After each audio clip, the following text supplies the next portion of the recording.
독립교회 김소연 간사 인사드리겠습니다. 네. 감사합니다. 제가 퀴즈를 하나 먼저 내고 시작을 하도록 하겠습니다. 우선 퀴즈는 상품을 먼저 소개해드리도록 하겠습니다. 이거는 보시다시피 원두인데요. 과테말라에서 로스터의 손까지 8,000마일을 날라서 건너왔습니다. 그리고 굉장히 특별한 로스팅의 방법을 통해서 원두가 볶아졌고요. 그리고 대한민국의 상위 1%도 아직 접하지 못했던 아크릴아마이드가 저감된 원두이기도 합니다. 이 원두를 선물로 드리도록 하겠습니다.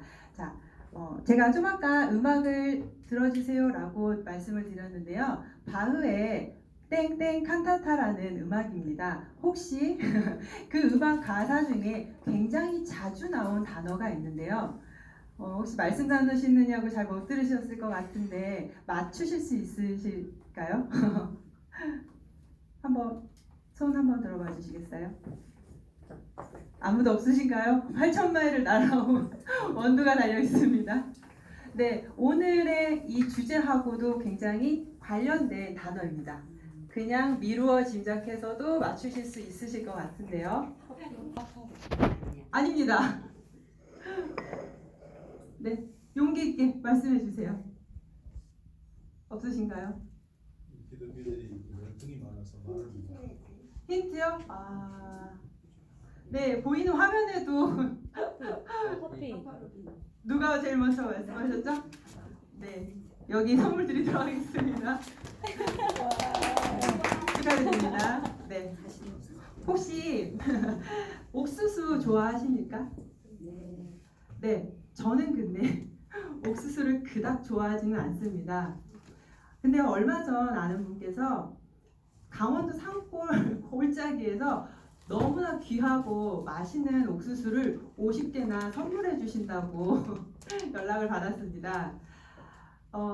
근데 거기에 덧붙이시면서 뭐라고 하셨냐면 1차분은 소진되었고 2차분은 지금 예약하고 기다리고 있는 중이라고 하셨습니다.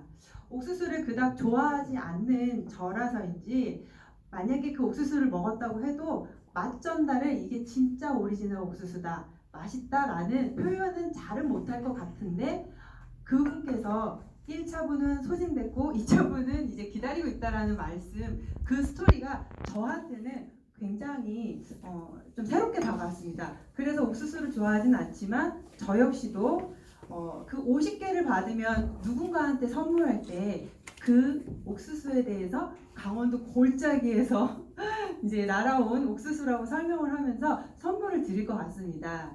네, 제가 앞에 원두 선물을 드릴 때 과테말라에서 8,000마일을 날아왔다고 말씀을 드렸고요. 그리고 굉장히 특별한 방법으로 로스팅된 원두라고 소개를 드렸습니다. 또 옥수수도 강원도 골짜기에서 아주 특별한 옥수수라고 말씀을 드렸는데요.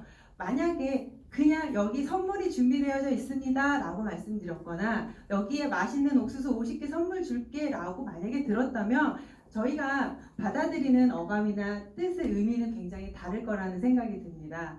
네, 아무리 좋은 도구를 갖고 있을지라도 귀한 가치와 의미가 제대로 전달이 되지 않는다면 그 아무리 좋은 도구가 별로 그렇게 소용이 없을 거라는 생각이 듭니다. 그래서 오늘 이제부터 그 아무리 좋은 도구에 대해서 조금 설명을 드리도록 하려고 하겠습니다. 이제 시작해 보도록 하겠습니다.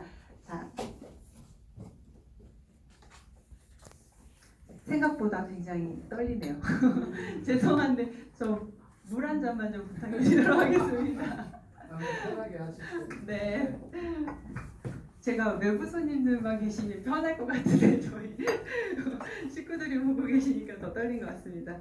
네, 제가 맨 처음에 저희 담임 목사님께서 커피라고 계속 말씀을 하셔서 혼자 많이 고민을 해봤습니다. 왜 하필이면 커피일까? 커피랑 복음과 어떤 관계가 있을까? 왜 커피가 복음 사역으로 또한 생명 사역으로 사용이 될 거라고 예상하시고 그 이야기를 하실까라는 고민을 해보고요. 또 나름 많이 자료를 찾아보게 되었습니다. 그래서 나름의 정리를 자료를 토대로 해서 한번 해봤습니다. 지극히 주관적인 의견이기 때문에요. 참고하셨으면 좋겠습니다. 왜 커피일까? 커피 과정을 한번 이 생두 아시죠? 네, 그 산지에서 직접 생두를 이렇게 지금 재배해서 많이 수입을 하고 있습니다. 생두를 갖고 오면은 이렇게 로스팅 과정을 통해서 한 잔의 커피가 만들어지게 되고 그 한 잔의 커피를 카페라는 문화 공간에서 저희가 많이 나눌 수 있게 됩니다. 그러면 이 한 과정마다 이게 과연 우리의 삶과 우리의 신앙과 어떤 관계가 있는지에 대해서 한번 좀 설명을 해보도록 하겠습니다. 저희가 밥을 먹으려면 시작하기 전에 제가 물 좀 죄송합니다.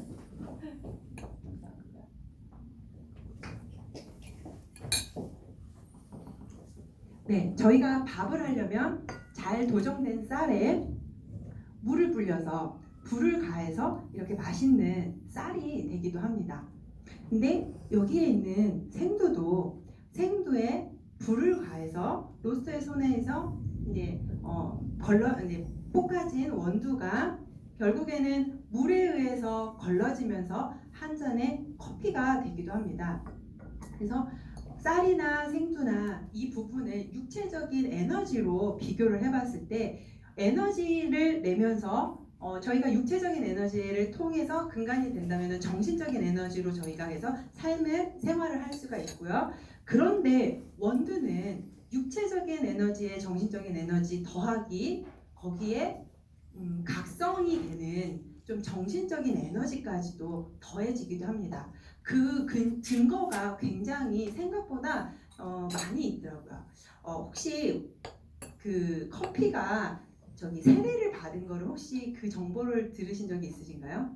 커피가 교황에게 있어서 그 앞에 많은 스토리가 있는데요. 세례를 받은 증거가 있고요. 그리고 제가 아까 들려드렸던 바흐나 특히 음악가 중에는 베토벤 같은 경우에는 굉장히 커피로 인하여서 많은 영감을 얻고 많은 곡을 작곡할 수가 있었습니다. 그리고 또 기록되어져 있는 것은 고대로부터 커피는 영성 음료라고 기록되어져 있는 것을 찾아볼 수가 있었습니다. 그래서 생각보다 이 커피라는 것이 저희의 삶에 그냥 단순하게 한 잔 마시는 것 그 이상의 의미를 많이 갖고 있었던 것을 찾아볼 수가 있었습니다. 네, 그러면 생두의 과정을 거쳐서 로스팅을 끝냈을 때, 자, 이 로스팅 방법에 대해서 제가 조금 설명을 드리도록 하겠습니다. 생두에 10분 정도의 최대 맥시멈 250도의 불을 가하게 되면은 이런 굉장히 강한 강배전의 색깔을 띤 이 원두로 바뀌게 되거든요. 이 과정을 통해서 이제 원두가 볶아진다고 보실 수 있는데요.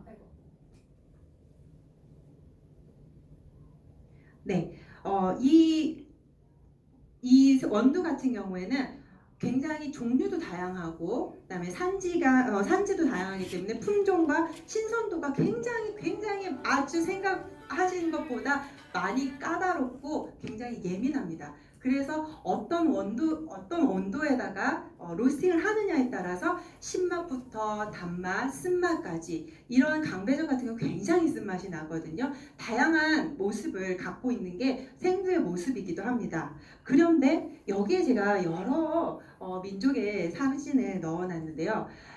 원두와 사람의 이 모습도 굉장히 비슷하다라는 자료를 제가 보게 되었습니다. 사람도 굉장히 다양한 민족과 다양한 모습으로 다양한 삶으로 저희가 이 시대에서 살아가고 있는데요.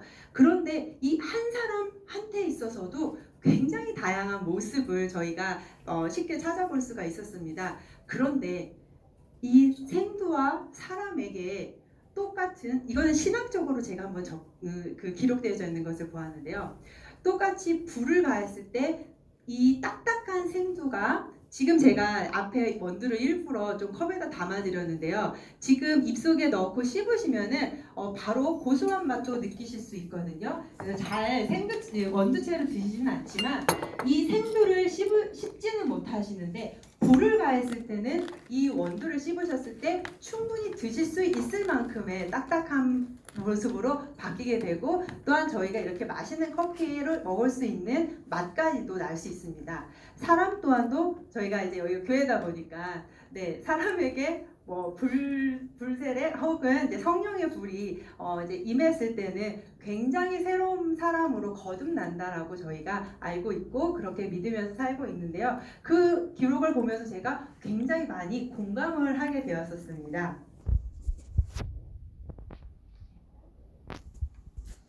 네, 지금 앞에 보시는 이 사진은요. 자, 그러면 생두에서 로스팅의 과정을 겪어서 원두까지 왔는데요. 그런데 그 커피를 나눌 수 있는 공간에 대해서 좀 설명을 드리겠습니다. 카페라는 것은 지금 저희가 생각하는 그런 막연하게 커피 한 잔을 마시기 위한 공간이기도 했지만 사실 유럽에서는 17세기 특히 영국에서는 굉장히 많은 왕성한 카페들이 펼쳐지기 시작을 했고요. 18세기에는 프랑스에서 살롱 문화라는 것을 통하여서 여기에서 제가 굉장히 놀랐던 모습은 살롱 문화에서 커피를 나누면서 많은 지식인들과 많은 예술가들이 많은 이야기들을 나누면서 프랑스 혁명의 시발점이 된 곳이기도 하다라는 사실이었었습니다. 그런데 자, 옆에 있는 모습은 한번 유추를 한번 해볼까요? 저희 나라 서울의 지도거든요. 이 파란 색깔은 모 프랜차이즈의 네, 스타벅스. 맞습니다. 네, 서울에 있는 스타벅스에 있는 그 점포 수와 마찬가지입니다. 서울에만 해도 굉장히 많은 숫자가 있는데요. 전국적인 숫자를 봤을 때 정말 굉장히 저희가 놀라지 않을 수가 없었습니다. 그래서 저희는 지금 현재 카페에서 실제적인 이런 중요하고 혹은 시대를 이야기할 수 있고 또한 내 삶에 대해서 나눌 수 있는 이야기들보다는 무언가 그냥 이 커피 한 잔에 좀 프랜차이즈에 좀 노예가 되고 있는 시대에 좀 살고 있지 않나라는 모습을 보게 되었습니다. 네. 그러면서 카페로 저희가 한번 진입을 해보겠습니다. 만약에 제가 지금 카페를 운영을 하고 있다면 그 상점 안에는 우선은 커피를 맛있게 내리는 바리스타가 네, 존재해야 되고요. 그리고 그 카페를 운영하는 운영진들이 있어야 됩니다. 그리고 이 모든 것들을 가장 중요하게 여기시는 정말 신선하고 좋은 원두가 재료가 준비되어져 있어야 됩니다. 그런데 지금 이 카페의 요소들은 그렇게 되어져 있지만 사실상 제일 중요한 우리가 지금 이 모든 걸 가지고선 맛있게 내리는 사람도 또 이거를 잘 운영하는 사람보다도 우선은 이걸 가지고 이제 새로운 손님들이 왔거나 또한 이렇게 솔직히 카페라는 곳은 만남과 소통이 가장 중요한 장소이기도 한데 거기에서 지금 저희가 나눌 수 있는 이 세숨이라는 이 브랜드를 가지고 이 원두를 가지고 조금 더 진화를 한다면은 거기에서 뭔가 마스터가 되어서 그 사람들의 마음까지도 함께 같이 공유하면서 나눌 수 있는 그런 요소들이 분명히 존재하게 된다면 지금의 카페의 모습과는 조금 다르게 존재한다면은 앞으로는 이 스타벅스를 넘어서서 저희 나라에 복음으로 무장된 좀 많은 마스터들이 그곳에서 복음을 증거하면서 많은 분들과 그 카페 안에서의 치유와 힐링과 그리고 쉼과 거기에는 가장 중요한 복음이 깃들어져야 되지 않나라는 생각을 해보면서 네, 마치도록 하겠습니다. 우선은 여기까지가 왜 커피인가를 고민을 하면서 좀 나름 정리를 해봤던 부분이고요. 아까 말씀드렸던 그렇다면은 왜 파파루빈인가? 왜 파파루빈이 제가 아까 맨 처음에 말씀드렸던 정말 좋은 도구라고 설명을 드릴 수 있을지 한번 이어서 말씀드려보도록 하겠습니다. 안 되나요?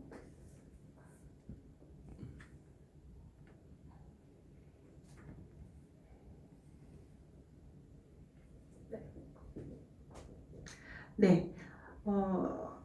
지금 젊으신 분들은 아마 이제 뭐 네이버나 이제 검색에 많이 능하실 텐데요. 간단한 검색창에 미국 버번 커피라고만 쳐도 이 기사들이 많이 지금 보실 수 있으실 겁니다.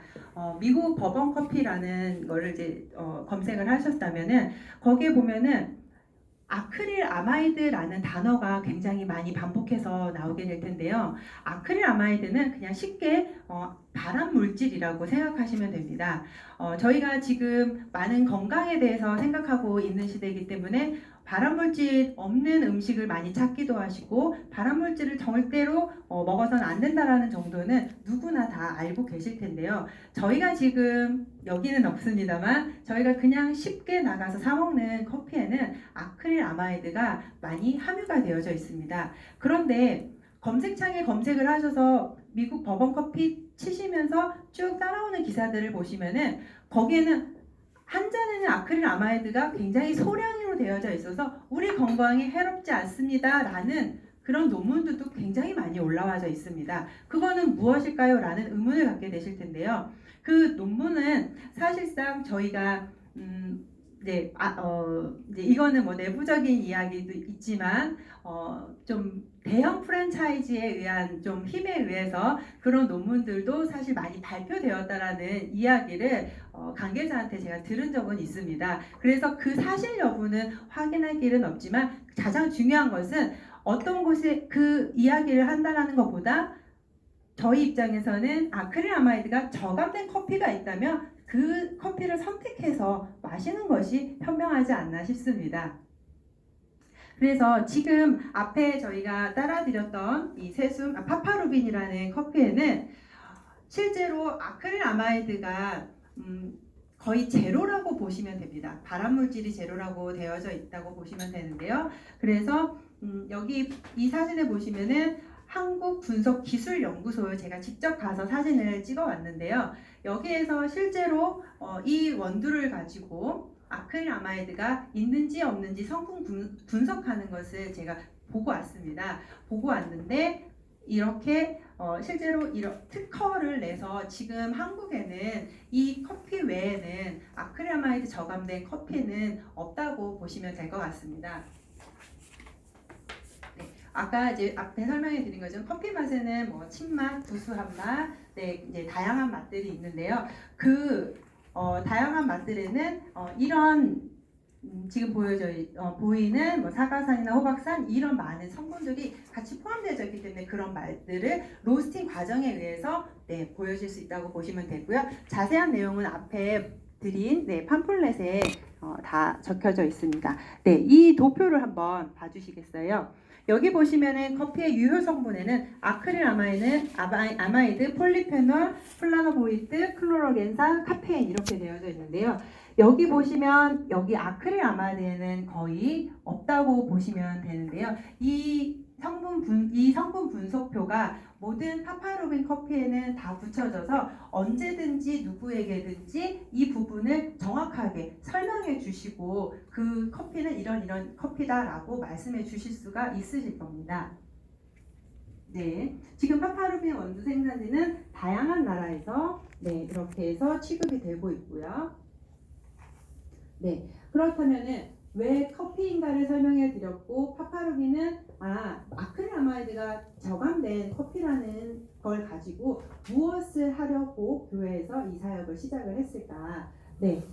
우선은 파파루빈 같은 경우에는 이 부분을 가지고 생명사역과 선한이웃사역과 애국사역 이 큰 부분을 가지고선 저희가 시작을 하려고 했는데요. 이 부분은 저보다는 맨 처음에 시작하신 저희 목사님께서 바로 좀 설명을 좀 드리도록 하겠습니다. 여러분 잘 들으셨습니까? 여기에 가장 중요한 그 애국사역 또 선한이웃 생명사역은 어떤 내용이 들어있냐면요. 여기 여러분이 생산지 커피의 다양한 생산지에 대해서 궁금증이 있을 거예요. 제일 많이 들어오는 그 커피가 브라질, 베트남산이 있어요. 근데 베트남산 같은 경우는 어떤 위험도를 가지고 있냐면 고엽제를 뿌리고 난 미군들이 공급해준 커피가 말입니다. 근데 고엽제는 400년 동안 계속 발암물질을 유발시키는 아주 나쁜 그런 화학약품입니다. 그러다 보니까 그 커피 속에 치명적인 유해 요소가 따라온다는 거고 밀림지대인 브라질에서도 위험한 커피가 많이 생산되는데 그게 섞어서 브랜딩해서 들어오거든요. 그럼 우리는 그런 커피를 아무런 저항 없이 그냥 마시기 때문에 건강에 치명적으로 문제가 온다는 사실이죠. 그 부분이. 그래서 우리는 그런 커피를 걸렀고요. 원두를 가져오는 곳이 많지는 않아요. 안전한 그 원두가 없다는 것이죠. 그러다 보니까 좀 힘 있는 곳에 이미 다 석본된 상태에서 그 틈새를 가져오다 보니까 대량 원두를 공급하기 어렵다는 거예요. 둘째로 애국 사역이 뭐냐면 우리나라에서 커피로 나가는 연중 약 13조 정도의 경비를 지출하면서 커피를 쓰고 있어요. 근데 스타벅스 한 곳에서 우리나라에서 걷어가는 돈이 2조 3천억이에요. 근데 엄청난 그 경비를 밖으로 빼돌리면서도 우리가 지금 그걸 저항할 수 있는 아무런 칼이 없죠. 방패막이 없어요. 그래서 드디어 이제 아크릴 아마이드를 저감 커피를 만들어서 대항할 수 있는 신종 커피를 지금 내고 있는 것이죠. 그래서 제 생각은 스타벅스 옆에 작은 골망에 좀 열악하지만 우리 파파루미라는 아버지의 눈물이 담긴 커피 뜻입니다. 이것을 4년 동안 개발하신 그 박사님이 계신데 이분은 화공학 박사세요. 24살 먹은 딸이 암으로 죽습니다. 왜 우리 딸이 죽지? 그 억울함 때문에 너무너무 큰 고통을 겪다가 뒤로 딸이 좋아했던 걸 추적하면서 커피를 보게 되죠. 그리고 커피에 대해서 분석하다 보니까 분석학자니까 거기서 충격적인 걸 보게 되는 거야. 아크릴 아마이드구나.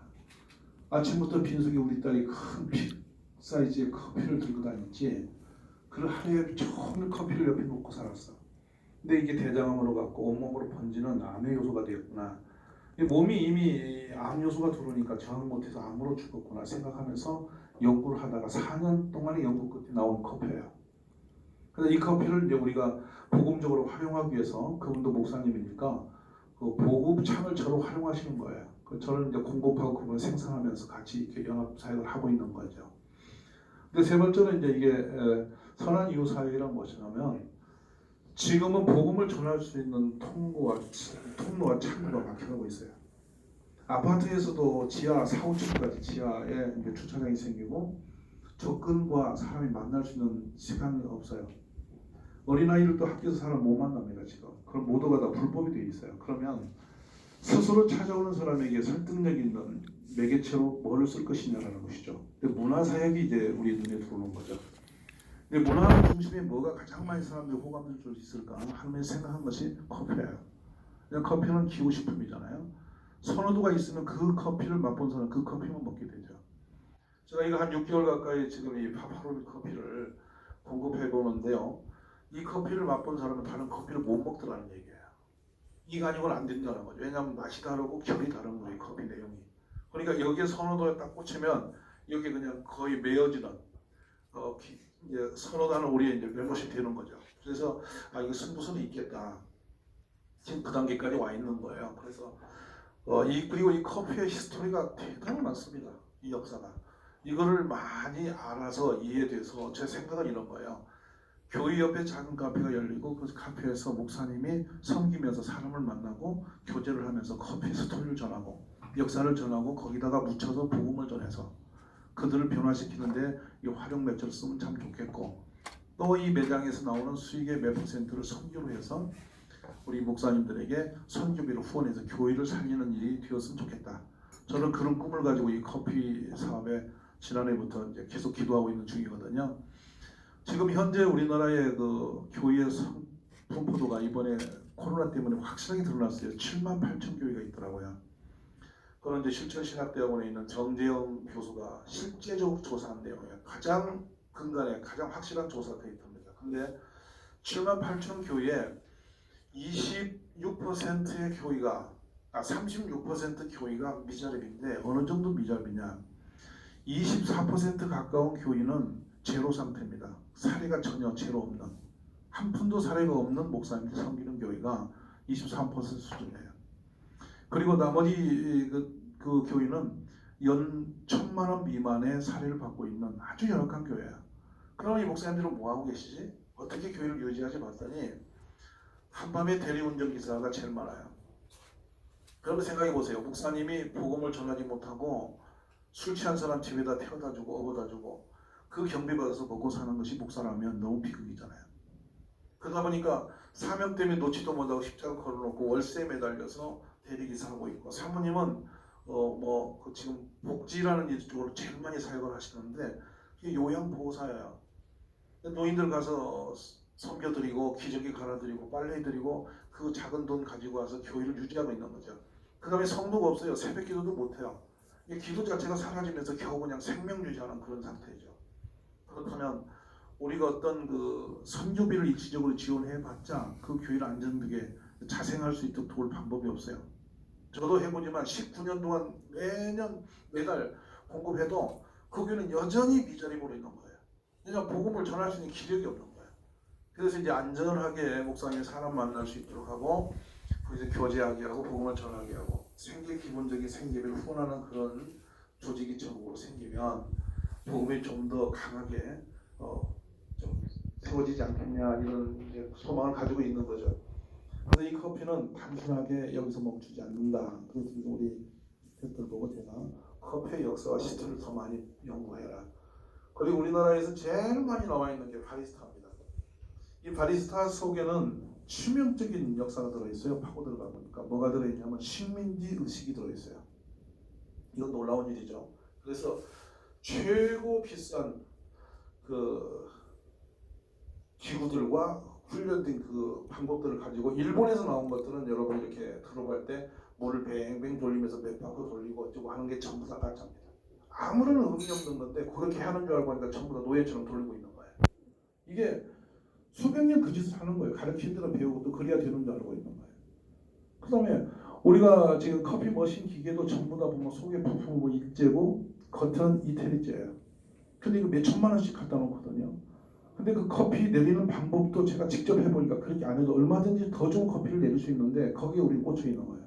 그러니까 매장 열다 보면 그거 뭐 머신기 사는 게 경비에 다 소비되는데 하나 안 되게 2개 놓고 3개 놓고 또 뭐 그 바리스타의 누르는 심의 각도에 의해서 맛이 달라지고, 이렇게 이 커피 맛도 엉망이 되면서 우리는 거의 노예가 되고 있어요. 그래서 세계에서 바리스타 자격증을 제일 많이 돈 주고 배운 나라가 한국이고, 그 세계적인 뭐 최고의 그 바리스타의 자격증이 또 퀄리티가 다른데 그거는 또 돈을 몇백씩 주고 또 받아놓고 있는데 쓰지도 못하고 맛도 못 내는 바리스타가 한국에 제일 많아요. 이런 것도 우리가 좀 깨뜨려 버리고 원래의 커피의 맛으로 진정한 복음의 사역을 담아낼 수 있는 그런 길을 찾아보자. 이것이 지금 저희가 하고 있는 파파로빈이죠. 그래서 아버지의 눈물이 어쩌면 하나님 아버지의 눈물이 됩니다. 그래서 파파 아버지 루라는 그냥 한문을 넣었어요. 그냥 합성어인데 콩빈, 눈물, 아버지의 눈물로 빚어진 커피, 이렇게 해서 브랜드를 파파로빈이라는 이름으로 이때 개발이 끝났고 안정적인 생산 계획이 지금 막 들어가 있어요. 이제는 보급 단계에 와 있는데 우리 이동 목사님하고 만나게 된 거예요. 이건 사업을 하는 것이 아니고 복음을 위해서 쓰는 도구입니다. 목적을 바꾸면 안 됩니다. 물론 이걸 가지고 돈 벌 수 있어요. 싸울 수 있고 충분히 돈벌이 되는 것이지만은 이 돈을 목적으로 우리가 살아야 되기 때문에 이걸 복음의 도구로 쓰는 하나의 그런 부분이라고 말씀을 드리는 겁니다. 그리고 이제 인테리어도 지금의 커피숍이 하는 인테리어 수준으로 가서는 안 된다. 너무도 많은 허비고 초기 투자가 많이 들어가는 거다. 그래서 저는 생각해요. 초기 투자 자본이 적고 경쟁력이 있고 실패해도 손실이 적고 근데 실패 안 할 수 있는 방법을 찾아가야 된다. 그런 얘기죠. 커피 성공률이 아주 약해요. 눈에 거의 보이지만 저게 뭐 정말로 그 생존 위기가 있는 게 너무 많아요. 근데 우리는 그럴 수 없는 커피를 만들어야 된다. 기술력이 많지 않아도 친절하고 복음적인 사람이 운영하면 충분히 삶의 안정이 되고 그걸로 복음할 수 있는 그런 체질을 갖추자. 제가 여기까지 고민하면서 그런 준비를 하고 있는 상태입니다. 오늘 여러분 잘 오셨고요. 이제 이런 정도 들으시고 좀 더 섬세한 건 나중에 더 교육을 통해서 여러분이 좀 받으시면 더 좋을 거예요. 뭐 점심이 맛있게 준비되어 있으니까 나가서 점심 드시고 나머지 이야기를 나누도록 하겠습니다. 제일 궁금한 것은 이제 돈 문제, 이거 얼마짜리를 어떻게 팔아야 되냐 이런 것을 밥 먹고 이야기를 하십시오. 그렇게 여러분 이해하시면 되고 이건 돈벌이를 위해서 존재하지는 않습니다만은 현장에서는 경쟁력이 있고 충분히 자생력이 있어야 가능하기 때문에 그분도 고민되어져 있는 그런 부분이 있습니다. 여러분 정말 감사합니다. 여기까지 하겠습니다.